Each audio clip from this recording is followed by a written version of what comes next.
acuérdense, no, o sea, mi consejo, no que se desamarren las cosas. ¿Por qué? Porque acuérdense, piensen que esto es una novela. Ustedes iniciaron el capítulo 1 con glucólisis.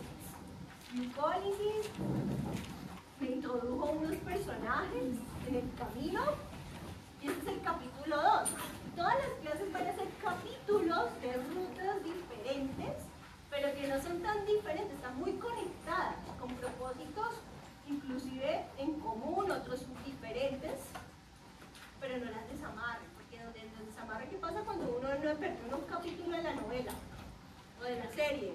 Entonces, ay, me tocó volverme a ver esto porque ya, ¿sí? Ya perdido. Lo mismo pasa acá. Si uno se pierde con un episodio, toca la remontada luego fuerte.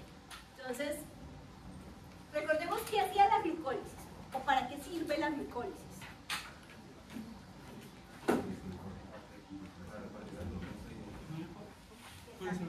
Para utilizar la glucosa, degradar la glucosa, y no solamente la glucosa, en general todos los carbohidratos, todo lo que se llame carbohidrato tiene que entrar a esa ruta para degradar esa fuente de carbonos con un propósito energético. Ahora, este nombre de aquí, ¿qué les da a entender? Génesis, neo, gluco, generar glucosa, pero ¿qué? De nuevo, ¿cierto? O sea, miren que siempre que ustedes se encuentran aquí en Génesis, ¿qué les da a entender? Generación, ¿cierto? Generación. ¿Por qué les estoy mencionando esto? Porque lo que pasa es que más adelante vamos a ver procesos que los nombres se parecen, aparentemente, pero realmente no, hay que irlos desgranando y uno dice, ah, bueno, ya, la diferencia es esto y esto por estas partes en la composición de la palabra.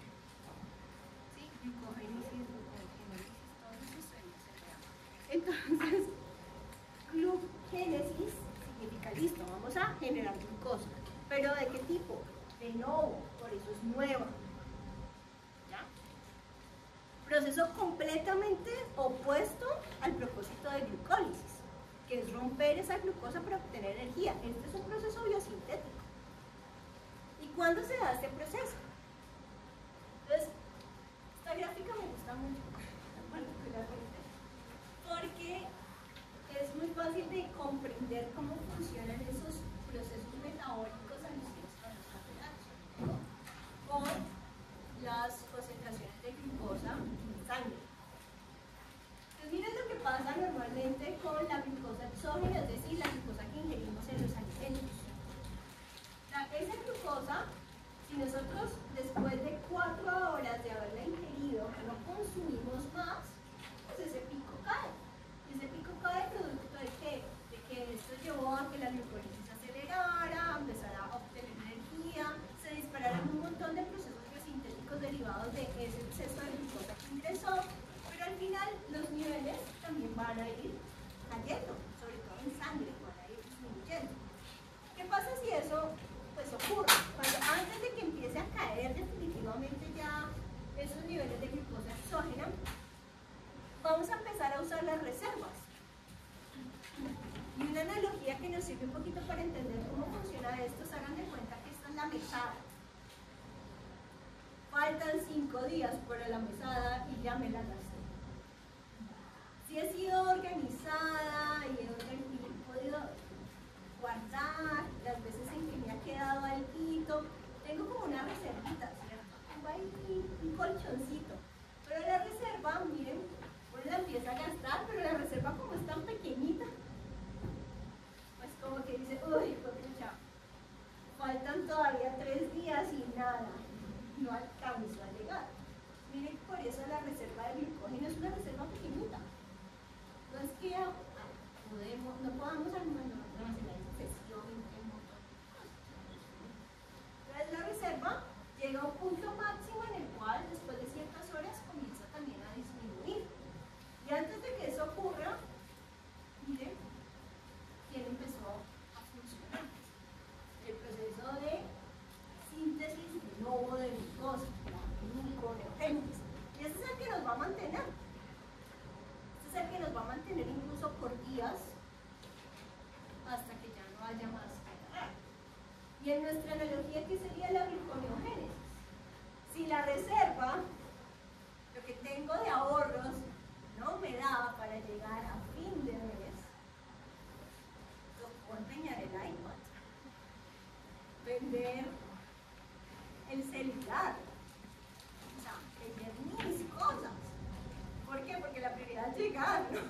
sobrevivir en los últimos días.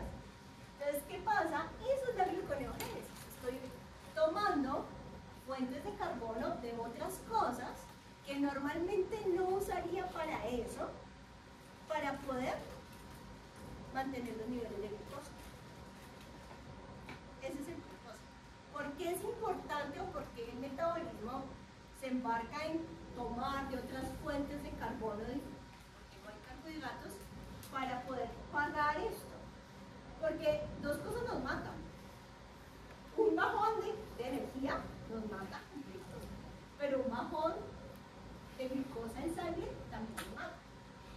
Acuérdense que quién es el que más consume glucosa en todo nuestro organismo, nuestro hermoso cerebro. Y nos genera una muerte, nos puede generar una muerte cerebral, que es el mayor consumidor de glucosa, más unos procesos pues, debido a esa restricción de glucosa acelerada. Entonces, son las dos cosas que nos dejan en coma. Baja de azúcar, baja energética. Entonces son dos cosas prioritarias para el metabolismo. Dos cosas en las cuales no va a escatimar para poder tratar de solventar la perturbación que le estamos generando con un ayuno prolongadísimo. ¿Listo? Entonces por eso, mesada, ahorros, empeño. ¿Listo? Entonces miremos este proceso. Es un proceso también que va a ser muy costosito. ¿Cómo va el flujo en esta ruta? ¿De abajo hacia arriba o de arriba hacia abajo? De abajo hacia arriba, ¿cierto? Contrario a lo que veíamos con glucólisis. ¿Cuántas reacciones tiene la ruta? En total. 10.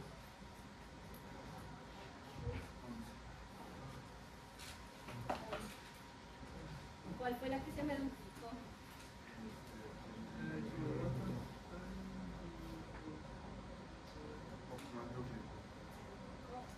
¿Te acuerdas que esta glucólisis va de fosforo piruvato a piruvato? Mientras que acá requiere dos reacciones diferentes, dos enzimas diferentes. Entonces, esta es la que se duplica. Entonces, las que vemos en azul son todas las reacciones reversibles catalizadas por las mismas enzimas que encontrábamos en glucólisis. ¿Se fijan? Que decíamos, esas no son importantes porque son reversibles, altas. Las otras son las que les controlan el flujo. ¿Cómo funciona esto? Listo. Entonces, cuando yo veo estos puntos de acá, o sea, cuando yo veo el piruvato, el oxalato, el fosforol, todos estos metabolitos que están en negro, yo hablo de ellos como intermediarios metabólicos. El intermediario metabólico es el metabolito. ¿Qué significa esto? Es la molécula en la cual puede venir una molécula de afuera y por medio de una serie de reacciones convertirse en él. ¿Y eso qué le garantiza o qué le facilita? Que pueda empezar a la ruta. El intermediario es un punto en el cual puede conectar otras fuentes de carbono que lleguen a convertirse en él y por lo tanto facilita eso. ¿Por qué? Porque en gluconeogénesis nosotros no tenemos que mirar, no, es que se consumió piruvato, o si no se terminó. Es el medio por el cual realmente llegan las fuentes que son las que realmente están aportando sus carbonos. Es decir, ejemplo, si tengo abundante lactato, el lactato, miren que el lactato deshidrogenasa cataliza reacciones reversibles, entonces altas concentraciones de lactato llevan a que ella lo oxide y lo convierta en piruvato. Y listo, el piruvato es un intermediario metabólico en la ruta, entonces puede hacer eso. Pero, ¿de dónde vienen los carbonos? No del piruvato, del lactato. La fuente de los carbonos fue el lactato, el que ingresó y dejó esos carbonos. Alanina, ¿se acuerdan que dijimos que la alanina, una alanina desaminada es un piruvato? Alanina también sería otra fuente adicional. Por eso vemos aquí que hay aminoácidos que al desaminarse generan directamente o piruvato o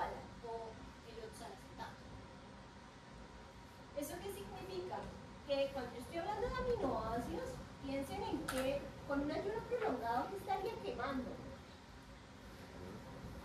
¿Qué estaría perdiendo?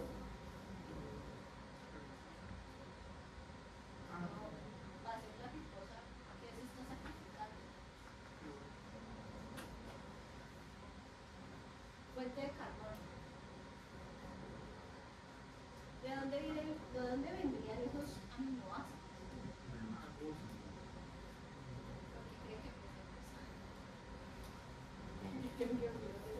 Ay, no hice el ayuno, no hice ejercicio, no hice nada, pues perdiste músculo, no más.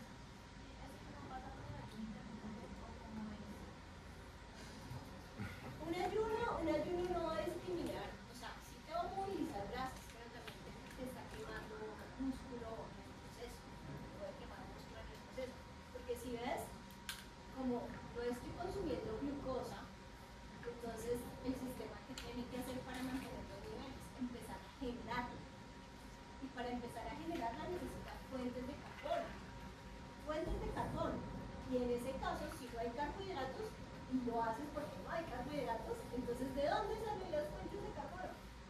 Pues de los aminoácidos, muchos de ellos, que o sea, pues estamos en un proceso catabólico de aminoácidos, que aparte de aportar un poquito de energía, lo que más están aportando es una fuente de carbonos para apoyar la generación de glucosa.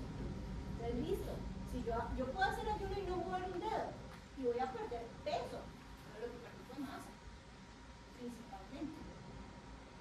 No, grasa, poca, más músculo. No es como un buen negocio en ese sentido. ¿Listo? Otra fuente de carbonos que también vamos a encontrar y es natural, que sí, por eso les digo que sí, también se quema un poco de grasa, pero es el glicerol.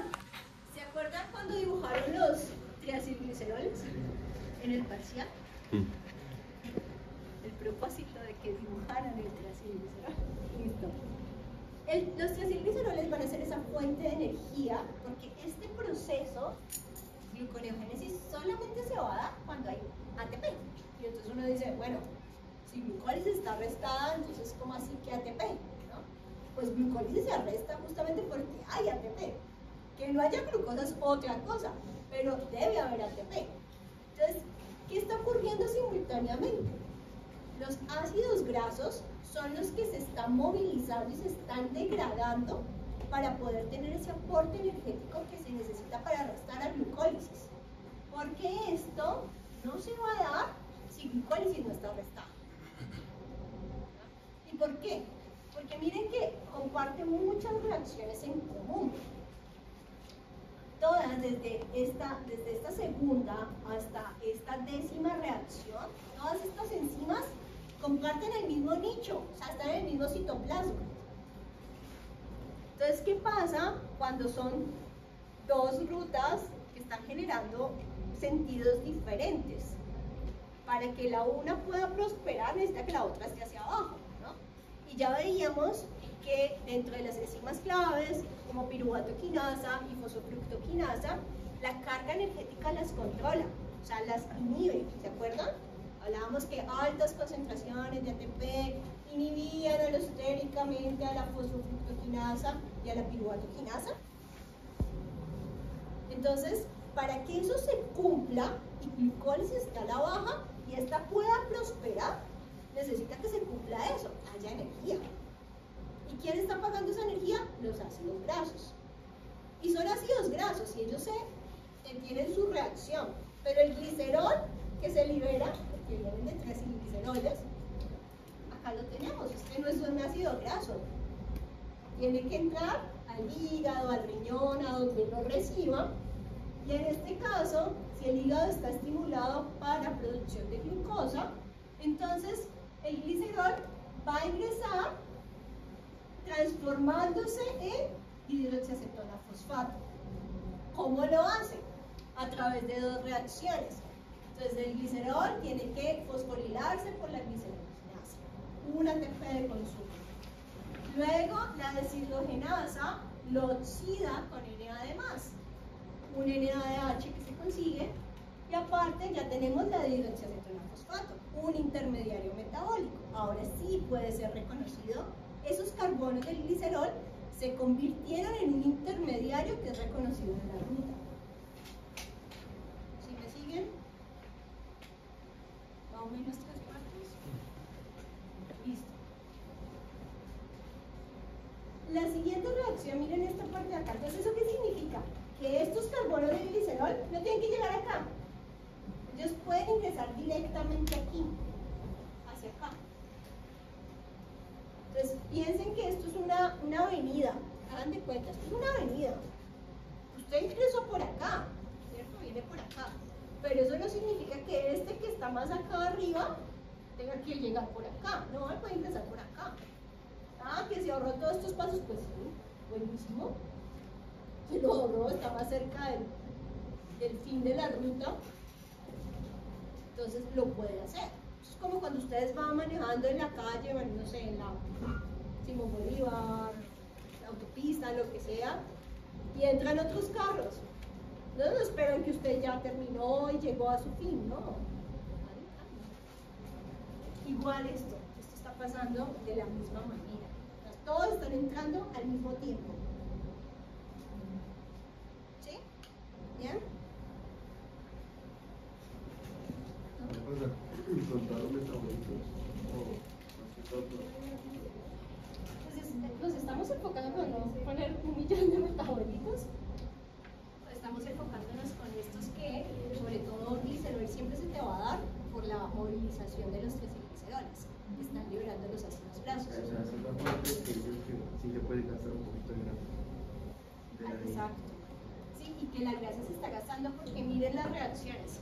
Si yo parto aquí, o sea, acuérdense que todo esto multiplicado por 2 es el mundo de las triosas, o sea, de a 3 carbonos, son los sustratos. Entonces, si yo empiezo con un lactato de 3 carbonos, implica que este ATP se tiene que hacer 2 veces. O sea, mi fin es conseguir una hexosa, pero yo con 3 carbonos no tengo una hexosa, tengo media hexosa.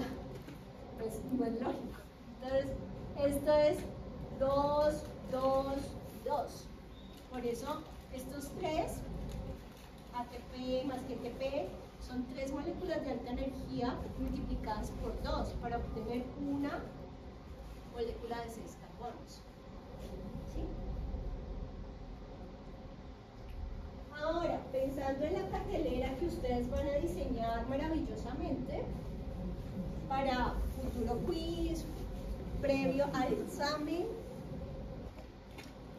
recuerden que nos vamos a enfocar en el conteo de ATP. Y el conteo de ATP es importante para poder conectar cuánta cantidad de ATP nos produce la degradación de diferentes fuentes de carbono.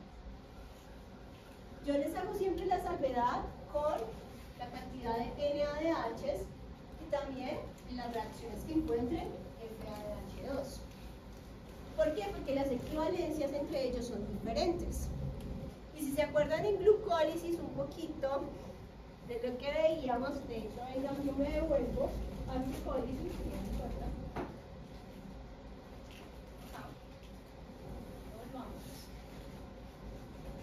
En glucólisis, yo puedo ingresar a glucólisis por cualquiera de sus intermediarios. ¿Sí? Por aquí, por aquí. Entonces, perfectamente yo les podría decir, bueno, del glicerol que acabamos de ver, que el glicerol me daba para convertirse y poder entrar a la glucólisis, me genera 2 reacciones. Consume un ATP y genera un NADH previo. Como empiezo desde aquí, yo tengo que tener en cuenta eso. ¿Listo? Tengo que siempre tener en cuenta desde dónde va. Y el listo se convierte en dihidroxiacetona-fosfato, que se isomeriza en gliceraldehído 3-fosfato, que lo tenemos aquí. Y de ahí en adelante corre hasta el piruvato. ¿Qué se obtiene de ahí para abajo? ¿Qué se obtiene? ¿Qué obtienen de ese gliceraldehído?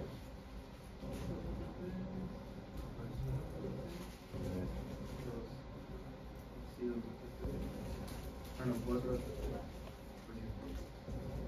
Ser un gliceraldehído. Ah, Dos ATPs, dos ATPs. Dos ATPs, ATP, ¿y qué más? NADH. NADH, ¿cierto? Entonces fíjense aquí la importancia que es tener en cuenta desde dónde parte.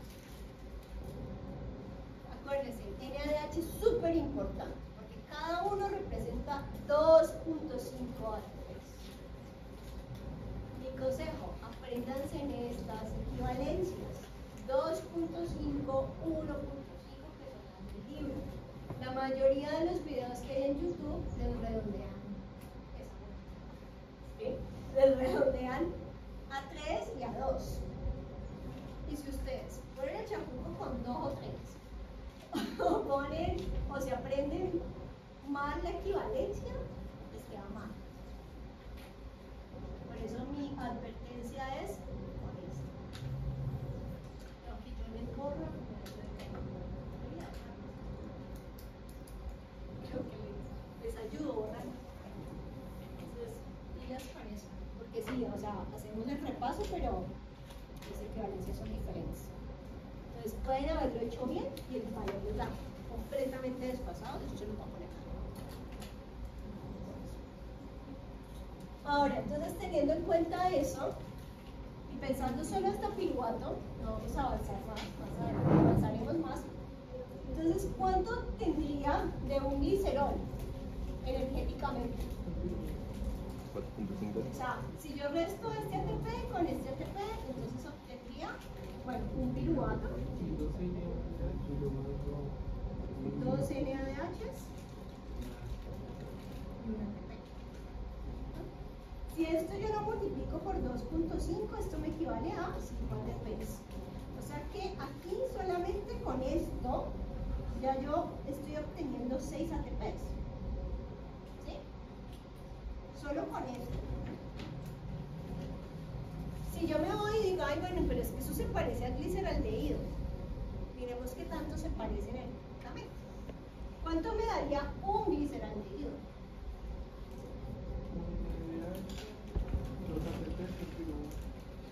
2.5 más 2 ATP, ¿sí? Y el piruvato. ¿Cuánto de aquí? 4.5. Miren que hace la diferencia, ¿no? Las reaccioncitas anteriores al glicerol suman, a pesar de la inversión de ATP que se hace al inicio. Y eso que aquí estamos partiendo de este que ya viene regalado, fosforilado.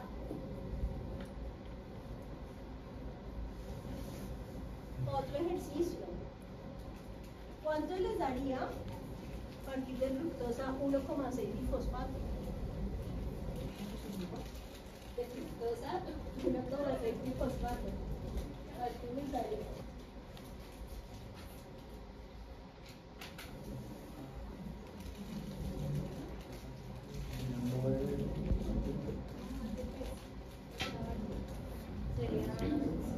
¿Ves? Dos. Dos NH. Dos. Entonces, ¿cuántos NADH les daría? Dos. 2. ¿Y cuántos ATP? Cuatro. 4. ¿Por qué? Porque son pues desde la fructosa, ¿no? Desde fructosa 1,5. ¿Por qué ahí lo resto? pues porque no estoy invirtiendo nada. Porque me la regalaron ya listica.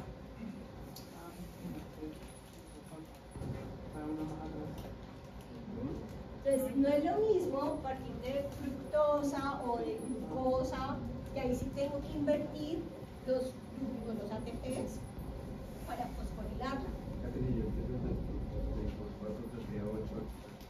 Ajá, porque tienes que descontar una de la inversión de la glucosa. Exacto. Entonces, eso ténganlo en cuenta. Ahora, pensando en la cartelera, no sé cómo la quieran dibujar. ¿Qué haría yo? Mi consejo. Dibujo mi glucólisis.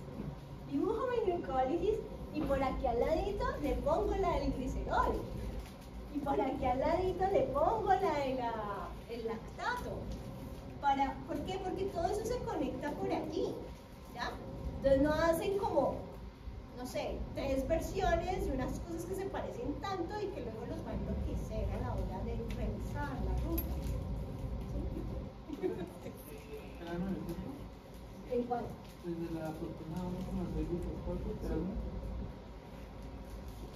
Y desde la fructosa 6,4, 8. 8, porque ahí sí tenés que restar uno por la inversión de gol. No entiendo dónde sale el 9 ni el 8. Porque ya lo hizo mentalmente. Mira, fructosa 1,6 y fosfato. Siempre que encuentras esto, te estás viendo que en estos carbonos hay grupos fosfatos unidos, ¿cierto? Ahí ya están las 2 inversiones. Entonces, vas a metabolizar esto hasta P4. ¿Qué te va a generar? NADH, mira las reacciones. Simplemente lees NADH, ATP y ATP, ¿vale? Pero ¿qué pasó aquí? Como es esto tiene 6 carbonos, acordate que aquí entra en el reino de las triosas. ¿Sí? Se parte en 2 de estas. Y si son 2 de estas, todo esto de aquí en adelante se multiplica por 2. Entonces eso significa que tenés 2 piruvatos y tenés 2, 4 ATPs directos y tenés 2 de NADH. Pero cada NADH ¿a cuánto equivale? A 2.5 de equivalencia. Entonces por 2.5. Esto me va a dar 5 ATPs. O sea, aquí estamos sumando y estos todavía ni los tocamos.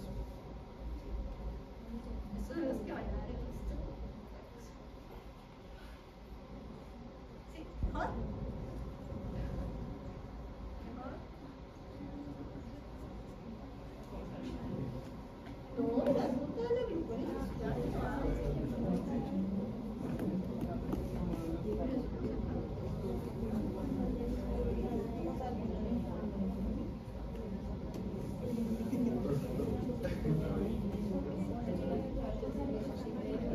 Porque aquí decías que se piensa sentir, si aquí no estamos, porque están las armas. Lo que pasa es que acuérdate que es una ruta, pero no significa que no pueda recibir cosas de afuera.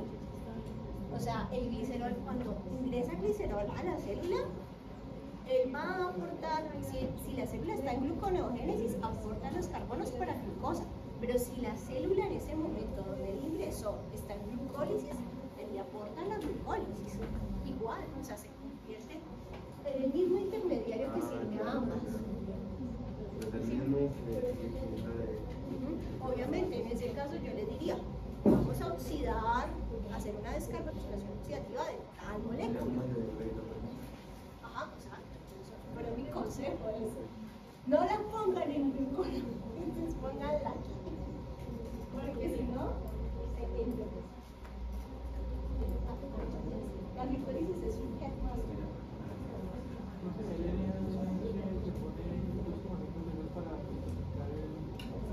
No, es la equivalencia, o sea, esa equivalencia la vamos a entender cuando lleguemos a postulación oxidativa.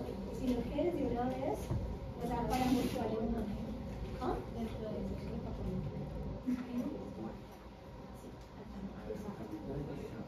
sí, porque en las reacciones que vamos a ver, poquito ATP directo no, el grueso se consigue con la postulación.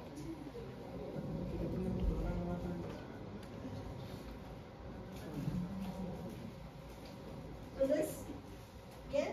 ¿Claro? Propósito. Es que, ok, listo. Esto rápido. Continuemos entonces ahora sí. Listo. Entonces vamos a partir de la primera reacción. Resulta que la primera reacción, o sea, cuando lo que sea fuente de carbón de afuera, sea lactato, sea alanina, sea lo que sea, se convierte en piruvato, ese piruvato, para poderle aportar a la gluconeogénesis también, tiene que ingresar a la mitocondria.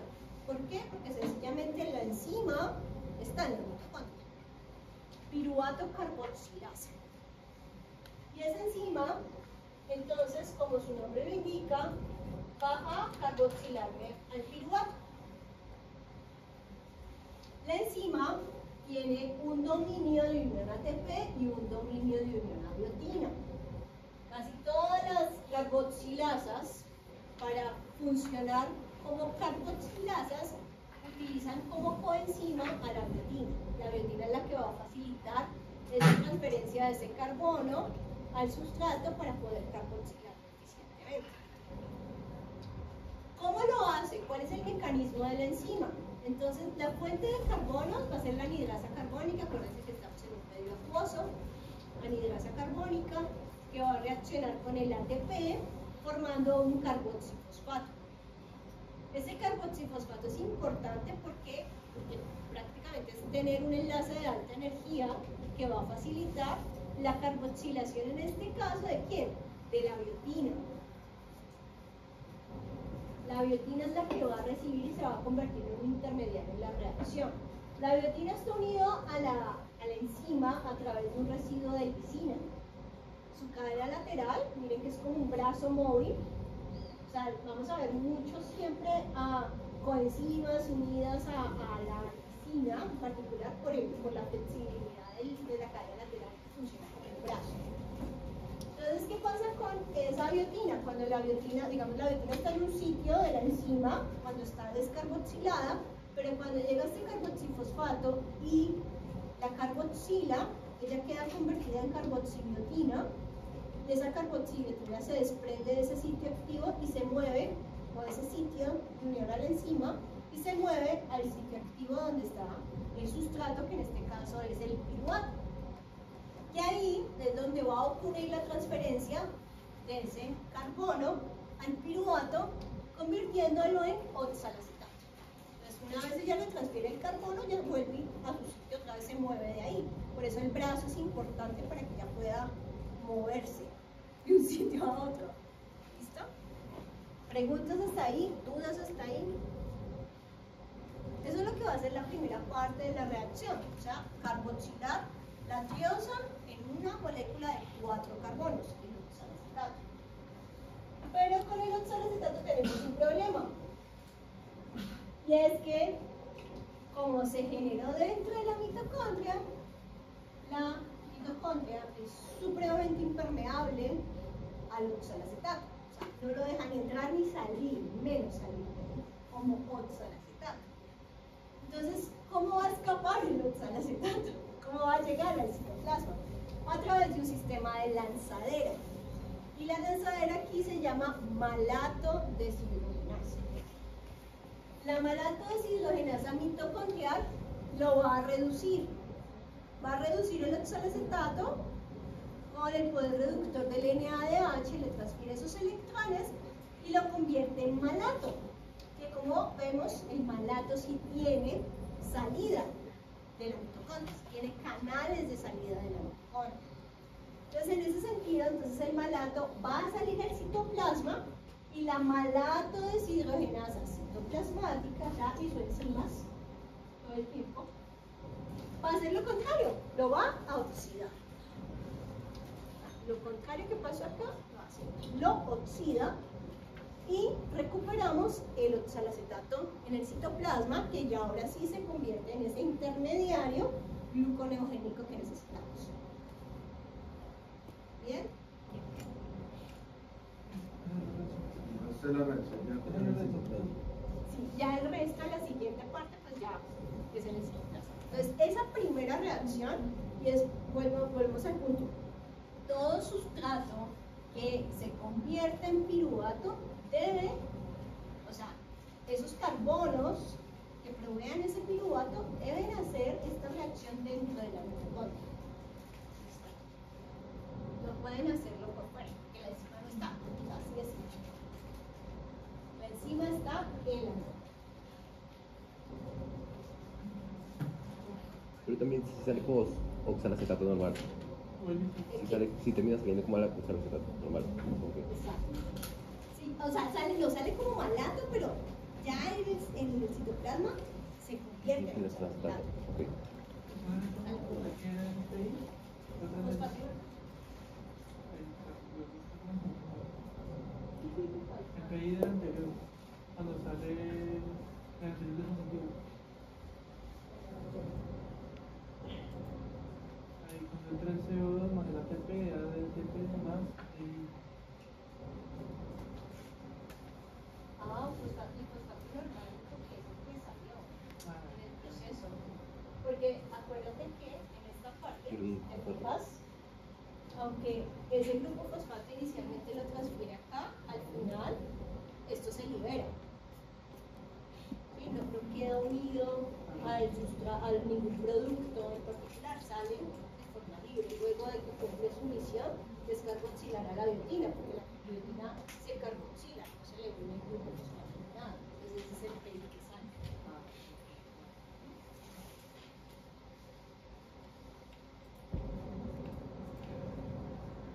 Listo, entonces, y aquí esta reacción lo que va a hacer es ahora descarboxilar al oxalacetato, una descarboxilación que además permite la transferencia de un grupo fosfato del GTP a la hora,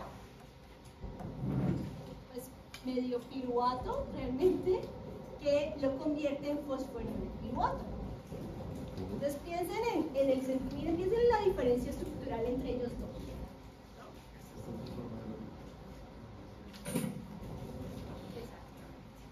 Pero a partir de aquí, de una sola, para que se le una el grupo fosfato, imagínate, va a ser complicado desplazar ese doble enlace con ese oxígeno, ¿no? Esto es muy inestable y prácticamente él se mantiene más en esta forma. Entonces, romper eso va a ser complicado. Entonces, la malla que se está generando, miren que aquí hay una carboxilación, porque aquí lo importante es que ustedes me analicen estas dos reacciones. ¿Por qué se necesitan esas dos reacciones para generar el fosforiluropiruvato? Carboxilación, descarboxilación.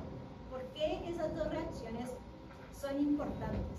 Y miremos la estructura de los dos. ¿Por qué no de un solo golpe? Las plantas sí lo pueden hacer eso. Para que resulte favorable, para... No sé, es que yo pensando, así, es que cuando tenemos el piruvato, hay dobles enlaces y tiene el CH3 que eso lo hace difícil de romper.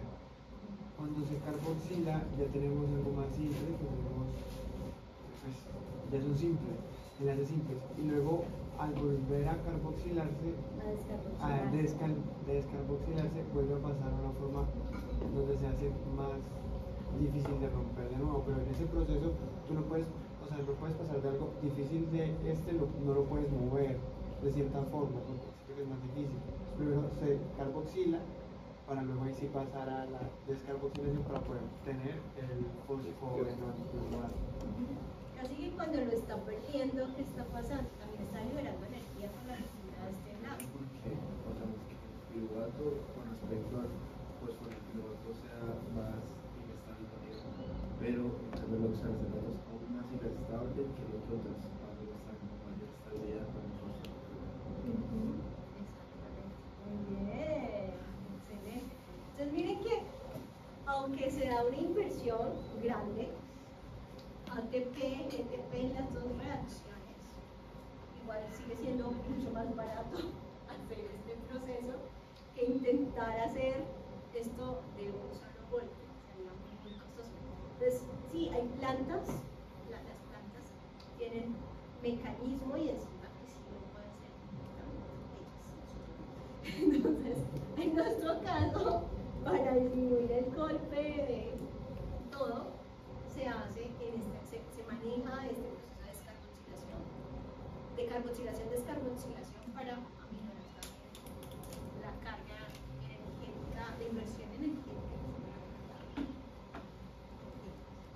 Listo. De ahí en adelante, miren que todo esto es prácticamente las mismas reacciones de la glucólisis, excepto por fructosa 1,6 bifosfatasa. ¿Y quién sería en glucólisis? ¿Cuál es la reina de la glucólisis? La que no nos puede olvidar. O sea que esta es enemiga de la fosfofructoquinasa, completamente. Enemiga completa. Porque mientras la otra va en el sentido contrario, está bien. Deshace. Esta es una hidrolasa. ¿Sí? Hidrolizas en grupo fosfato. Y resulta que esta última reacción, la 11, si partimos desde acá abajo, pues no ocurre en todos. Digamos que lo que es músculo y cerebro, o sea, algunos de los órganos que pueden hacer gluconeogénesis, pues ellos hacen gluconeogénesis para ellos, ¿no? O sea, mi glucosa 6-fosfato no necesito liberarla. Entonces, los demás tejidos o las demás células que no pueden hacer gluconeogénesis dependen de hígado y riñón, que sí tienen la enzima, pero la enzima tampoco está en el citoplasma, está en el retículo endoplasmático. Está aquí en el lumen del retículo endoplasmático. Entonces, es una reacción que va a ocurrir allí. ¿Por qué? Porque la enzima está ahí. Por eso, en el caso de hígado y riñón, el retículo endoplasmático es mucho más abundante, es bastante abundante, porque tiene estas enzimas que van a facilitar que la glucosa 6-fosfato sea hidrolizada para ya salir como glucosa libre y poder salir al torrente sanguíneo y que las demás tipos celulares puedan alimentarse de esa glucosa que está pues carentes porque no es surtida. ¿Listo? Entonces, todas estas reacciones en el citoplasma, excepto la primera en la mitocondria y la última en el retículo endoplasmático liso de hígado y riñón exclusivamente.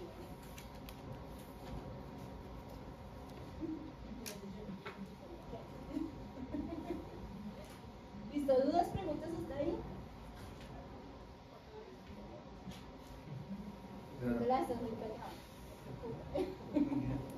Está más allá que acá. ¿Sí? ¿No? O sea que el músculo, entonces, iba para... No. Llega hasta aquí, glucosa 6-fosfato. Es casi que como que dice el músculo, o sea, yo estoy sacrificando mis aminoácidos, mis cosas por tener esta glucosa, no me la comparto a nadie, la glucosa es mía, en fin. Y la puedo usar así como...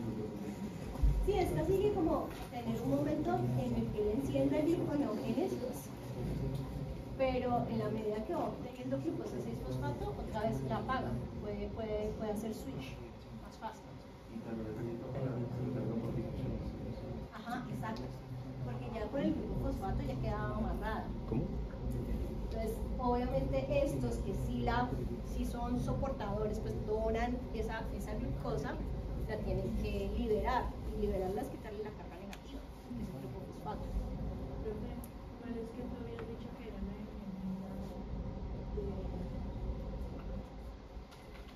¿De esta? Sí, es la fosfofructoquinasa. Esa es la que te tenés que aprender con glucólisis. O sea, si yo domino la fosfofructoquinasa, estoy dominando el proceso glucólico.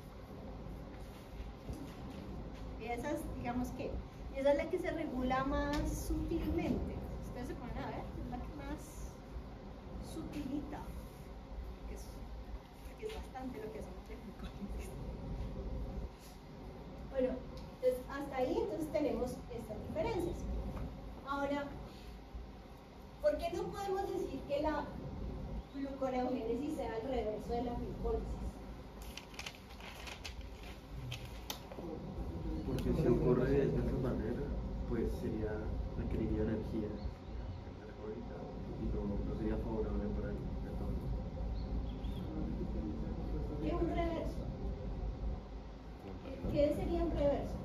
¿Qué es un reverso exacto reverso? Lo mismo. Otro procedimiento naturales con el mismo gasto que tiene. Mismo procedimiento, con el mismo gasto y con lo mismo de qué. Los propios se disponen los reactivos y reversibles, ¿no? Enzimas, ajá. Pero es diferente porque utiliza otro. Porque no todos son reversibles. Bueno, pues, Claro, porque si fuera un proceso completamente reversible, o sea, tendría que usar aquí piruvato quinasa al contrario, ¿no? Claro, en el gasto energético, que sería usar las mismas enzimas en el sentido opuesto, Poco favorable. cero favorable, cerísimo favorable. O sea, invertir exactamente lo que se produce por un lado, ahora invertirlo en otro sentido.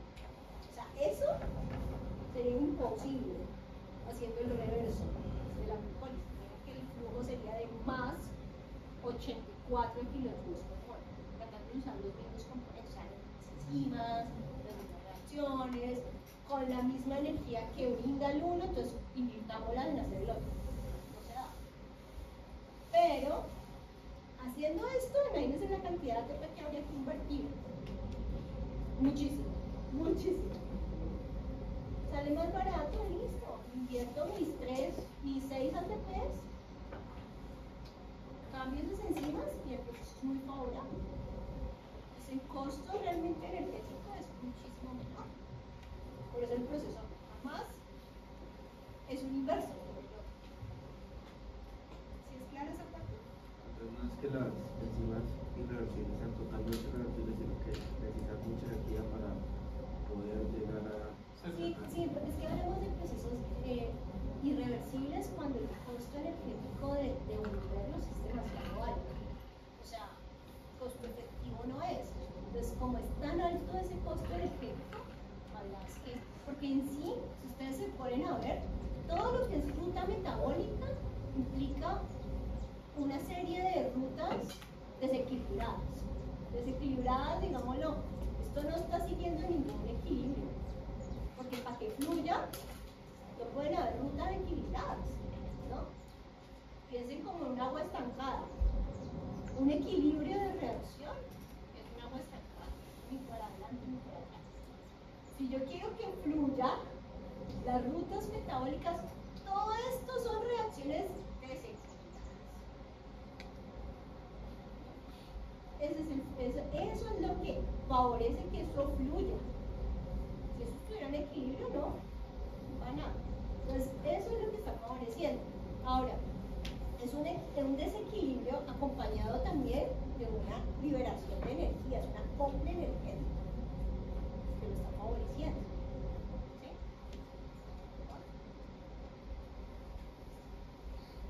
Regulación recíproca.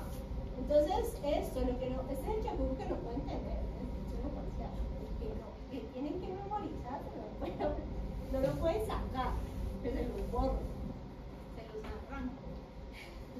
¿Listo? Entonces, es fácil en qué sentido, en que lo que apoya a la una, obviamente, es enemigo de la otra, ¿no? Entonces, acuérdense que veíamos, por ejemplo, fructosa 2,6-bifosfato, AMP, como activadores alostéricos de la fosfofructoquinasa, y que naturalmente, si estos son amigos de ella, pues son enemigos de la otra. O sea, la presencia de este tipo de moléculas no va a favorecer a la fructosa 1,6-bifosfatasa. Por el otro lado, obviamente la presencia de ATP, citrato, inclusive pues pH ácido que veíamos en el caso del músculo, que también hace gluconeogénesis, pues son inhibidores alostéricos de la fosfofructoquinasa y esa carga energética alta va a favorecer, porque pues si a la otra la está como afectando, a esta la favorece que eso esté ocurriendo, ¿no? Entonces miren que o sea, es como mirarlas, es un 2 por 1, ¿no? Uno aprende lo de la una, entonces ya sabe lo opuesto de la otra, más o menos. Y en el caso de la piruvato quinasa, ¿por qué nos centramos en estas dos particularmente? Porque pues acuérdense que la exoquinasa como poquito, y pues más que todo si lo pensamos en la glucoquinasa de hígado, pues la glucoquinasa es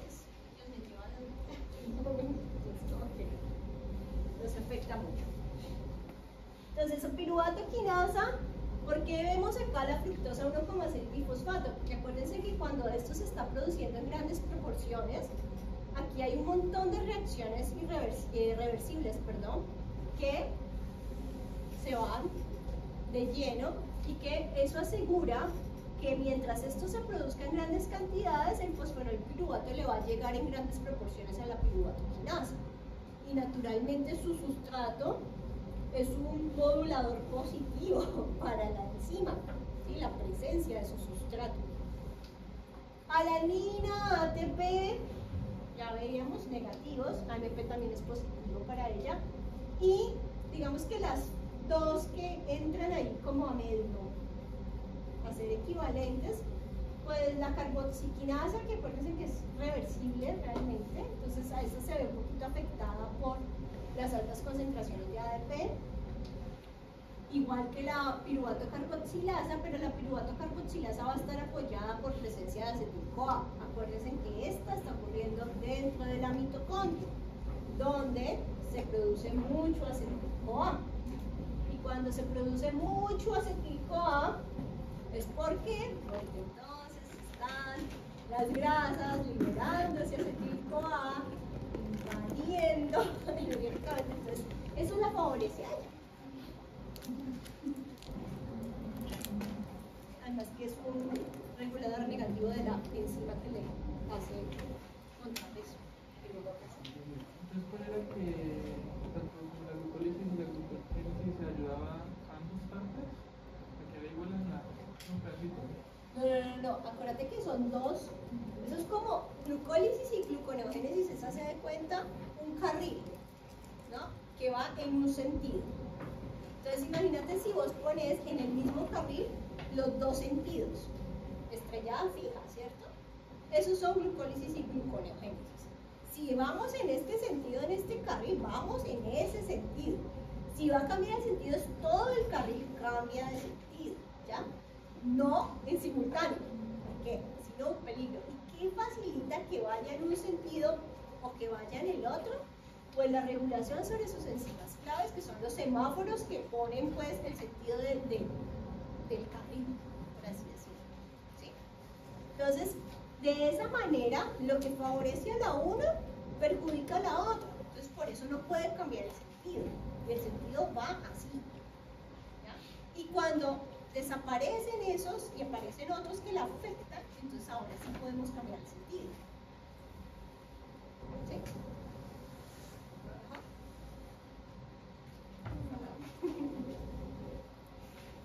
Dame la ¿sí?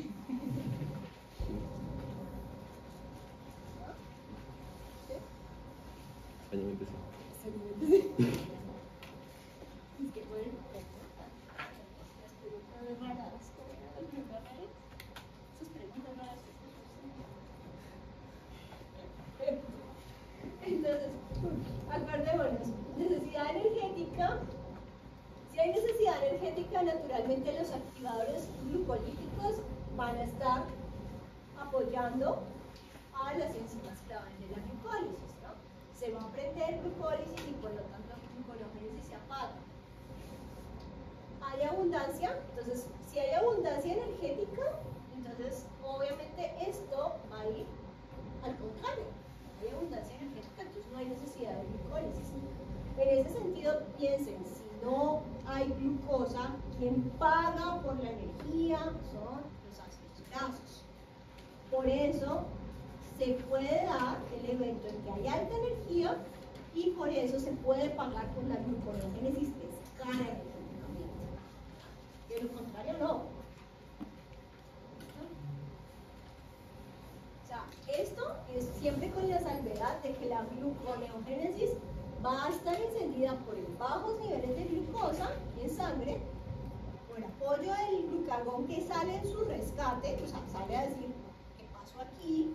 Esto nos perjudica, y para poder apagar a glucólisis y que este sentido tenga posibilidades, pues necesita primero energía, o sea, garantizar energía y poder apagar a glucólisis. Entonces, ¿cómo lo hace? Movilizando a las grasas. O sea, les pone la función, les dicen, no, tenemos que apagar glucólisis, necesitamos energía, ustedes ahora son los que se van a encargar de la parte energética. ¿Por qué? Porque la necesitamos, porque necesitamos pagar por este proceso. Y pues, si está pagando un costo alto por la glucosa, necesariamente necesita que el otro proceso que la consume no esté activo porque no está haciendo nada. ¿No? Ya para eso tiene las grasas quemando y generando la ATP.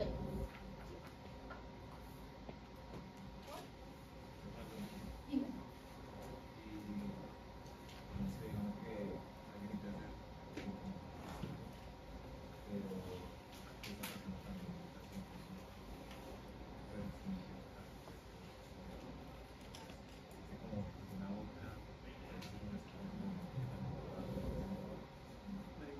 O sea, grasas sí vamos a tener, siempre vamos a tener. O sea, así, una cosa es la grasa sustituta y otra cosa es la visceral, ¿no?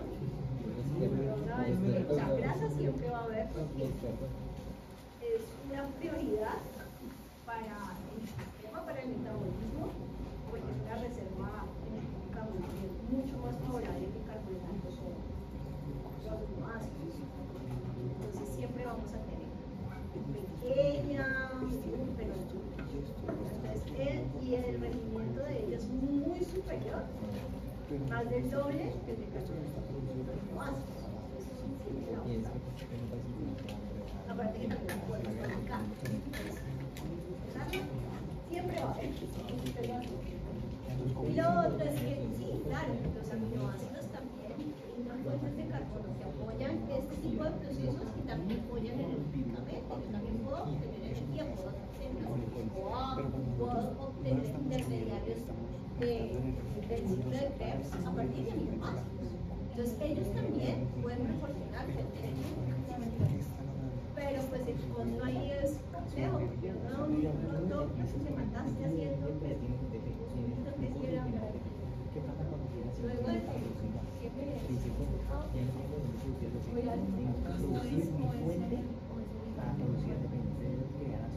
¿listo? ¿Preguntas, dudas? ¿Hasta el momento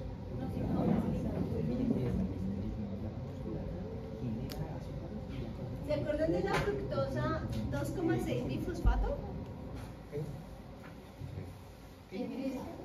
Fructosa 2,6 bifosfato. ¿Esa es la que ya es cuando estamos en un proceso comprometido con la glucólisis?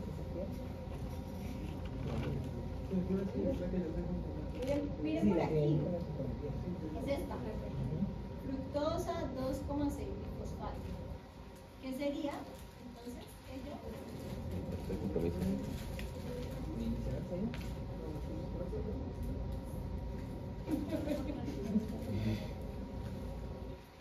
Fructosa, o sea, que leamos la figura. Leamos la figura. ¿Qué significan los más en verde y los ¿Activador negros? iniciador o inhibidor? Pero el verde entonces, ¿qué es? Iniciador o el activador.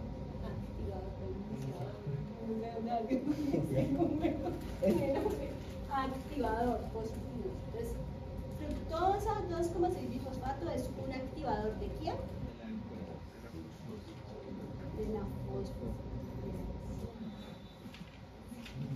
Claro, obviamente es que se forma allá, ¿no? O sea, si no, la glucólisis, claro, sí. Si activa la fosfofructoquinasa, va a activar positivamente la glucólisis. Entonces, miren, este señor que decíamos, bueno, ¿y ese de dónde salió? ¿Qué hacía aquí? ¿Cómo apareció? ¿Cómo llegó? Entonces les voy a mostrar cómo llegó. Resulta que reacción aparte no es reacción de glucólisis, pero tiene que ver con glucólisis porque es una molécula externa que está apoyando a una enzima. ¿Listo? ¿De dónde viene? De una reacción catalizada por una enzima bifuncional. Entonces, ¿qué es enzima bifuncional? ¿Qué les suena a eso? De enzima bifuncional.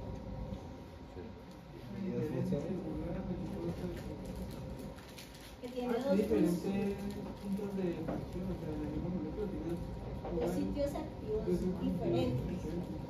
Dos sitios activos diferentes en la misma proteína. Imagínense nomás la cinética de esa cosa. Indicalmente, yo les puse denso, que es más complejo. ¿Por qué? Porque tiene un sitio activo con un KM diferente, con un sustrato diferente. ¿Sí ven la diferencia? Entonces, ¿qué pasa? Normalmente ya tiene un sitio activo en el cual funciona como quinasa y otro sitio activo que funciona como bifosfatasa. O sea, dos funciones completamente opuestas la una de la otra. Normalmente, el sitio activo que tiene mayor afinidad, que tiene un KM más grande y que de cierta forma domina la actividad de la enzima, es el quinasa. Entonces, mientras el quinasa no esté fosforilado, que es lo que estamos viendo acá, él va a dominar sobre el bifosfatasa. Entonces, la enzima bifuncional se comporta como una quinasa. Y como una quinasa, ¿qué va a reconocer? Reconoce como sustrato de la fructosa 6-fosfato, fosforilando, o sea, transfiriendo un grupo fosfato del ATP al segundo carbono de esa fructosa, generando fructosa 2,6-fosfato. Y en ese sentido, que la enzima esté funcionando como una quinasa es positivo ¿para quién? Para la fosfofructoquinasa 1, que es la enzima clave en glucólisis. Y por eso decimos que la presencia de este activador está apoyando a la glucólisis. ¿Listo? Pero ¿qué pasa cuando el dominio quinasa se fosforila? Pierde actividad. Y al perder actividad, dice la otra, uy, menos mal, al fin.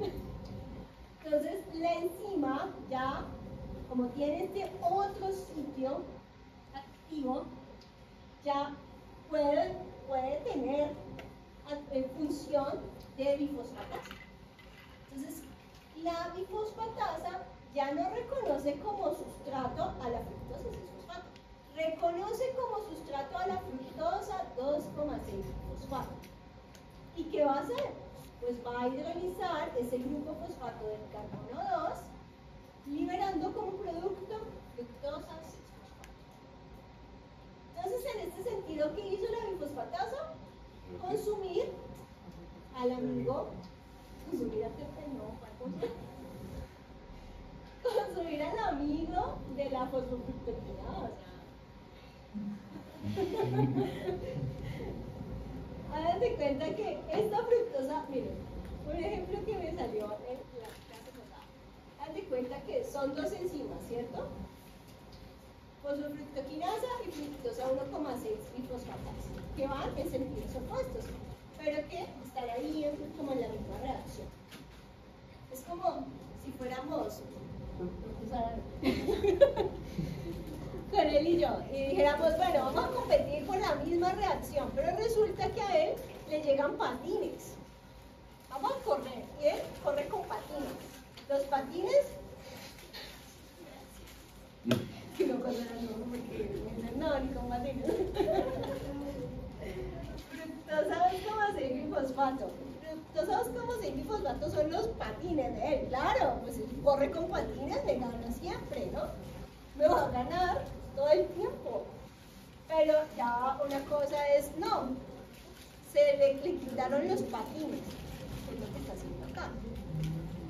Le quitó los patines, ya la pelea es más justa. Ya como que hay chances de que pronto pueda ganar eventualmente, ¿no? Entonces miren que así va acomodando el sistema, poco a poco las cosas que empiezan a favorecer a una enzima y a desfavorecer a la otra. ¿Listo?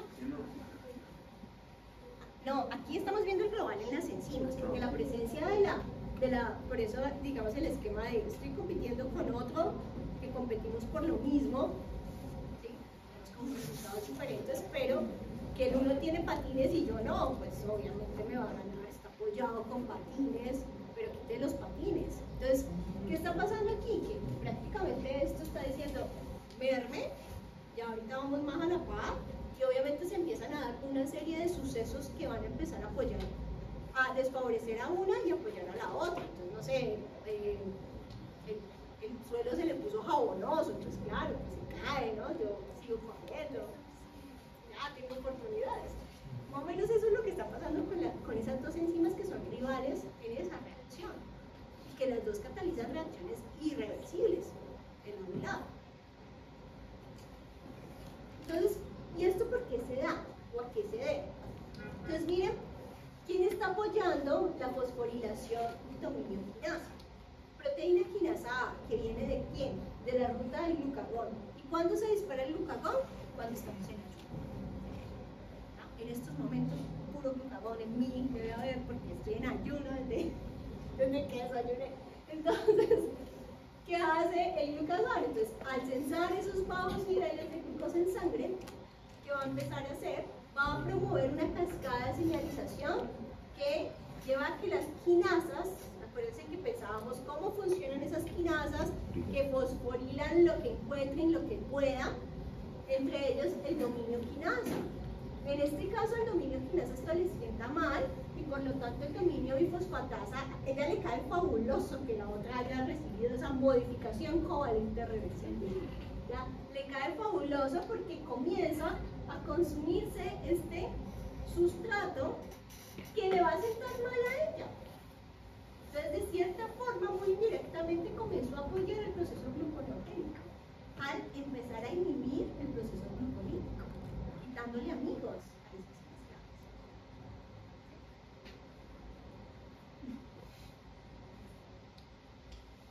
Caso contrario, vamos a almorzar.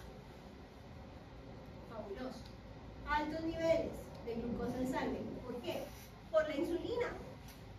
La insulina abrió esos transportadores, esos canales de glucosa, entra glucosa a la célula, comienza a activarse glicólisis.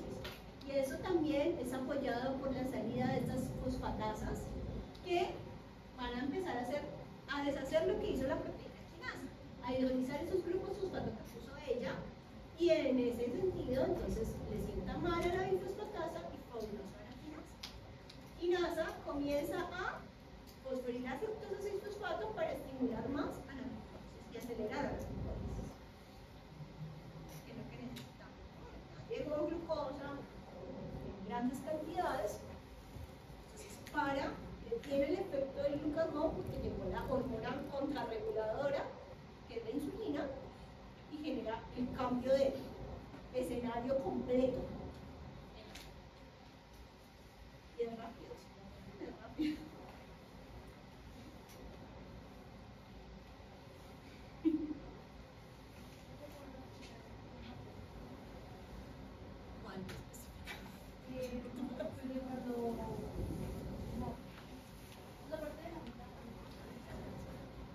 Que ya es una enzima bifuncional, o sea que tiene, mira, es la misma proteína, pero tiene dos sitios activos. Uno, el que funciona como quinasa, y otro que funciona como bifosfatasa. Si ella no está, si el dominio quinasa no está fosforilado, domina, por así decirlo, sobre el dominio quinasa. Entonces, dominio bifosfatasa, perdón. Y si eso ocurre, entonces la enzima se comporta como una quinasa. Y al comportarse como una quinasa, fosforila la fructosa 6-fosfato, que es el que reconoce como sustrato, y la convierte en fructosa 2,6 bifosfato. Le añadió el carbono 2 bifosfato. Cuando está fosforilado el dominio quinasa, ya pierde ese dominio, o sea, se inactiva, y al quedar inactivo, entonces el dominio bifosfatasa es el que reina, por así decirlo. Y el dominio bifosfatasa va a reconocer como sustrato a la fructosa 2,6 bifosfato y va a hacer lo contrario a lo que hizo la otra. Va a hidrolizar el grupo fosfato que le pegó en el carbono 2 y va a liberar como producto fructosa 6-fosfato.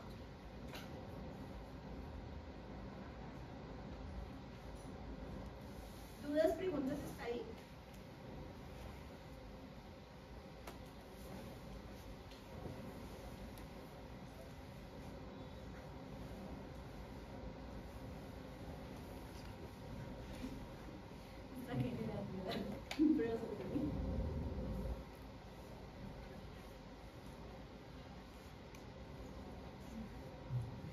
hay un modo de que la quinasa no es fosforilada.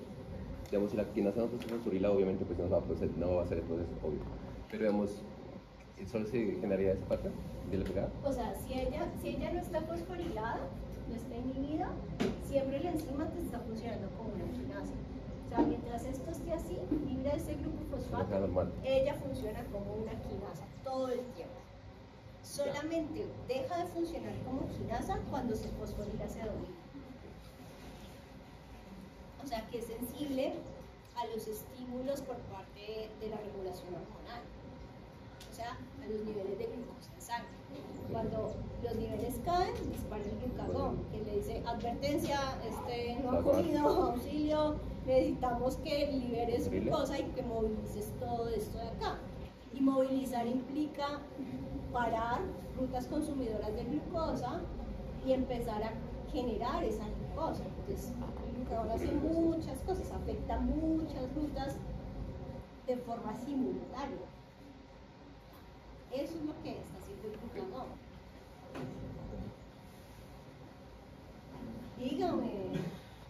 Y él ayuda a fosforilar la proteína del fosfato para que se comience a hacer unas fructosas, los tomates y fosfatos. ¿Cómo es que no la de cómo es el PFK hace para pasar ese grupo de fosfato? Es que el otro sustrato es el ATP. Acuérdate que este es sustrato 1 y sustrato 2. Entonces, fructosa 6-fosfato y ATP. Es una transferasa. El tercer grupo fosfato del ATP es el que va a ser transferido al carbono 2 de esta fructosa. ¿Ya? Y por eso te lo convierte. Entonces, ¿cuáles son los productos que se generan? ADP y fructosa 2,6-fosfato. No que pues el ADP no le paramos bola porque dice X, o sea, no nos interesa en estos momentos. Nos interesa es esta que se va a unir alosténicamente a la fosfofructosa 1 y eso va a hacer que ella esté más afín y, como decía Alejandro, que exponga más su sitio activo y sea más fácil. Pero ¿cómo ayuda el PFK?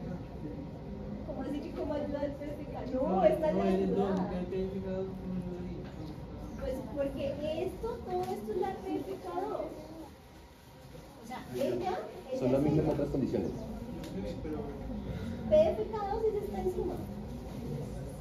¿Sí? No, sí, bueno, yo entiendo perfectamente que el ATP obviamente quita el pues hay una entonces para formar todos los compuestos que pasa. Pero esa enzima en sí de PFK2 no debe tener un poco para cómo ayuda a catalizar a la cosa mecanismo de quinasa. O sea, ahí tendríamos que ver ese mecanismo de la enzima. El mecanismo de la enzima es una inducida. Entra y ella se cierra sobre el sustrato para evitar que, o sea, para que entra el ATP, entra la fructosa y el se cierra. Y facilita que el sustrato va a tener un OH, por ahí viene ese carbono, ese oxígeno de plata, tiene magnesio, que polariza los grupos de fosfato y los oxígenos para facilitar el ataque sobre el fósforo y llevárselo. Fosfato y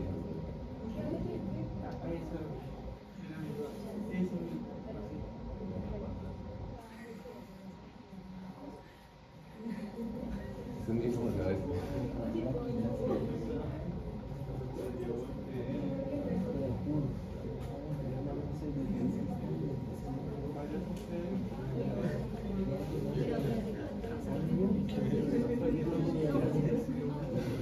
Estás perdiendo algo de lo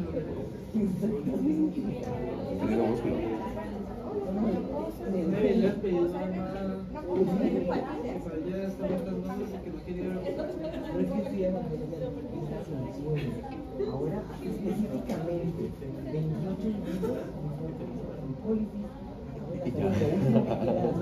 y ahora tengo TP. Ana, yo siento que todos nosotros nos vamos a parar con glucosa y con todo eso hasta que terminemos el parcial 2. Vamos a estar con todo lo que... Mano, me acabo de gastar 8 ATPs. Ya me quedan 2. ¿Qué hago? Documento. Entré en glucosa.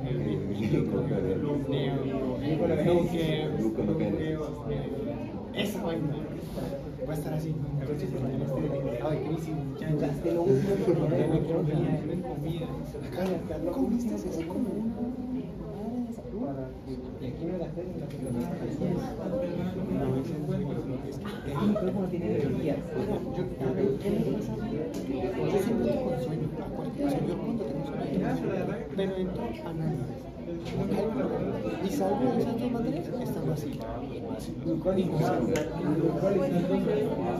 Sí, el glucólisis. ¿Cómo consigue despierto? Así despierto.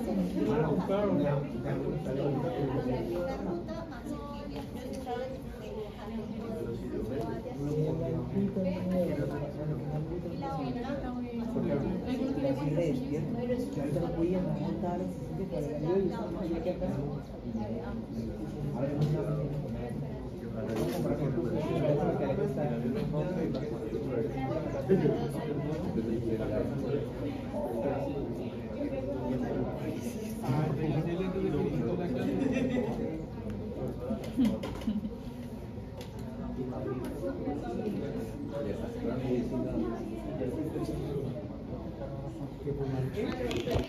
que